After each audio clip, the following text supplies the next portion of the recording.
If you watch this channel with any regularity, you're not going to be shocked by the news I have for you today that the Liberal Party of Canada has made yet another embarrassing strategic mistake. But it's not just a regular embarrassing strategic mistake. Like I have mentioned in the past, it is something truly special. Justin Trudeau, for some reason, is throwing all of his resources behind the Liberal campaign in the Durham riding. Since Aaron O'Toole stepped down, there's going to be a by-election, and for some reason, they picked a Conservative nomination candidate to be their actual Liberal candidate in this riding. Mwah! Molto bene. It's so embarrassing, I love it. But for some reason, they are fanatically behind this man, Robert Rock, who in articles literally describes himself as a fiscal conservative, who criticizes Justin Trudeau as an incompetent leader, but is now here a couple months later after losing the nomination to Jamil Javani for Durham, is here running as the Liberal candidate in Durham. I don't know what it is about the Liberals that have made them seem to stick all of their money behind him in this race. He's not going to win. It just looks silly and embarrassing. This is a riding the Liberals have not won since 2000, and yet Justin Trudeau is fanatically acting like this is their moment to win. I'm going to play you the clips that they've been uploading. It's quite amazing. The most basic element of politics is choosing someone to be your voice in Parliament, making sure that the person you send to Ottawa to represent you, to stand for you, to fight for you, knows you. The guy you are running, you don't even seem to know him. He literally ran ads against you when he was the Conservative nomination candidate. He was talking about how awful you are, and for some reason you were dumb enough to make him your candidate because you have no standards. Because the Liberals only want power, and if Robert Rock maybe has a better list than another Liberal local candidate might have, they're going to use him because he might have more data for them to use. It's so transparently pathetic. Shares your values, shares your perspective, understands the responsibility. Is the Liberal Party a fiscally conservative party now? Robert Rock seems like a very, very big red Tory, but he's at least conservative on some issues. So if anything, he's out of step with the voters in Durham who are supporting him. You, as individual voters in this community and communities across the riding, and indeed at a large scale in communities across the country, entrust with that person who is there to fight for them. He's literally not here to fight for you. Spoiler alert, Justin. Robert Rock would have run against you as the Conservative nomination candidate if he beat Jamil Javani, because Jamil Javani stomped him because Jamil's an actual conservative and Robert Rock is one of these halfy fake red Tory conservatives. That's why he is now running for you guys. You are literally his second pick. He was rejected for the prom by the Conservatives, and now he is here with you guys as the consolation prize. This inspiring speech just makes the whole thing sadder. Oh, goodness. A challenging world.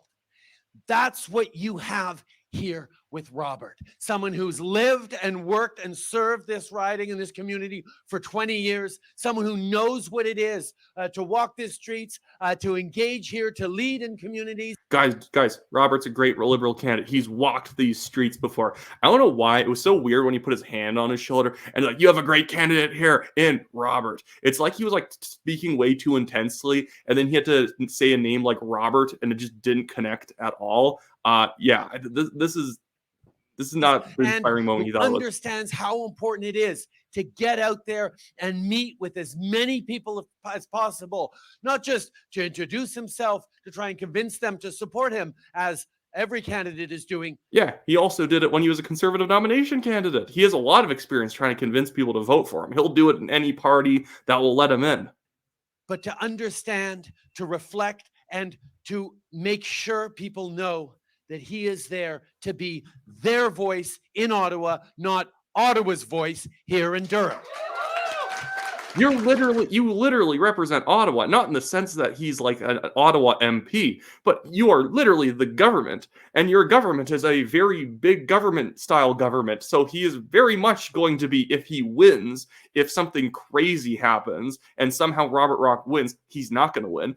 If he wins, he's obviously going to just be a stooge for the government in Ottawa, because that's pretty much what your government's done this entire time, Justin. It has been pushing policies that nobody really likes, but enough activists are able to sort of turn out and vote for, that you're able to stay in government, even when you pull people on the carpet tax, when you pull people on all the different social issues the Liberals have been pushing, the tax system that they've been sort of like building up themselves, like raising taxes, the different sort of nickel and diming of people on little tiny small transactions. It's a very tax heavy government. It's not a popular government in a place like Durham. So unless Robert Rock becomes a Liberal MP and then immediately just resigns from the caucus and becomes an independent and truly starts representing his riding, he doesn't represent them.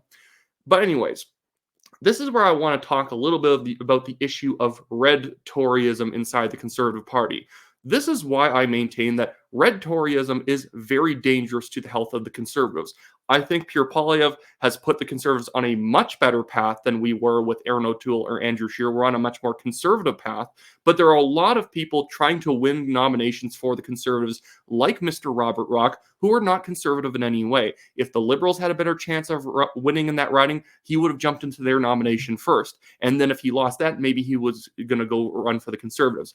Even in my riding, I'm running, again, my name's Wyatt Claypool. Even in my riding of Calgary Signal Hill, there's like 14 candidates that are going to be trying to go for the nomination. I'm running for it because I'm an actual conservative. I live here locally. Tons of these other people do not live near the riding. They are very liberal in their views, but they're saying, I'm with Poilievre. No, you're not. You literally were with O'Toole very strongly 5 minutes ago, and suddenly you're like, I'm an anti-woke politician. No, you're not. I know all you people. You're actually all very woke. There's people who voted against conscience rights for doctors running in this nomination, pretending that they're now against MAID procedures when they were totally fine with making doctors refer people to MAID. That's insane. These people are liars. And that's the problem with red Tories. They are in the Conservative Party, but when the chips are down, they are Liberals first, and Conservative second. If there's an opportunity for them to be a Liberal candidate, they will be. But if they're in an area where the Liberals cannot win, they will run for the Conservatives first. This is the issue that we have. Leela A here is in my riding trying to run. She's a former MLA for Chestermere Strathmore, a pretty awful former MLA for Chestermere Strathmore, completely out of sync with the actual views of her own community. I'm happy Chantal de Jong is now the MLA for that area. She's trying to run here. I've heard in the background that she was threatening to run in Calgary Centre as a Liberal if they didn't let her into this nomination. That's from someone pretty high up in the party. These people are not conservatives. They're just running for whatever party is expedient for them.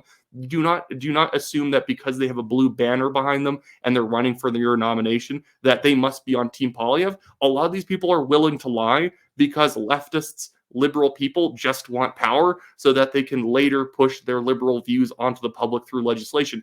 Even if they got to pretend to be true blue for the moment, they will do it for the moment and then flip on you later, and you'll be caught out of sorts like with O'Toole and think, why would he do this? He promised to be true blue. Because he was never. Look at his voting record. I've been like having people say like, well, you're being rude, Wyatt, in your riding, because I'll bring up people's voting records. Like, well, don't bring up people's voting records. That's not how we do politics. We do politics by just saying everyone's a good guy and that whoever wins, that's the right candidate. No, they're not. They might not be the right candidate. We actually need good people in our ridings. So this is why, regardless of what riding you live in, if you live in my riding, buy a Conservative Party membership.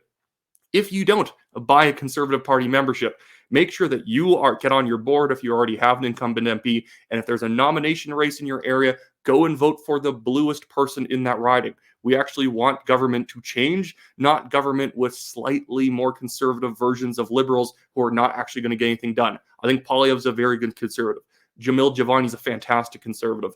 Aaron Gunn's a great conservative. But I want to make sure that we don't sort of get complacent and we get a bunch of people sneaking in here or there who they would have run for the Liberals if it was a better option for them at the time. Anyways, rant over. So again, if you live in my riding, Calgary Signal Hill here, this is what the boundaries look like. Buy a Conservative membership. Go check out my website in the description below, wyattclaypool.com, or donate to my legal fund if you want. We have this silly developer suing us, some billionaire, on a really dumb defamation case. He hasn't even submitted any evidence to prove we defamed him. He's just doing this to try and bully us.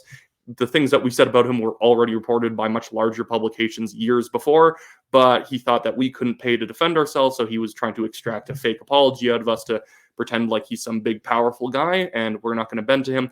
Or you can also donate to my campaign directly if you live in Canada in the donation tab of my website. Basically, it's an e-transfer. You got to give me more information, though. You got to, like, in the message, send your full name, address, email, and phone number so that we can verify. Also, postal code, just so that Elections Canada can actually verify donations to me. Ugh. But anyways, that's it for me today. Been a lot of fun watching Trudeau embarrass himself in Durham. I am looking forward to that March 4th election day for Durham. I'm going to be watching it live because it's going to be hilarious to watch how badly the Liberals are going to do. If you live in Durham, make sure to come out and support Jamil. He's a great fiscal and social conservative, someone who actually cares about making deep reforms to the government once the Conservatives win power. Anyways, that's it for me today, and I hope everyone has a great afternoon.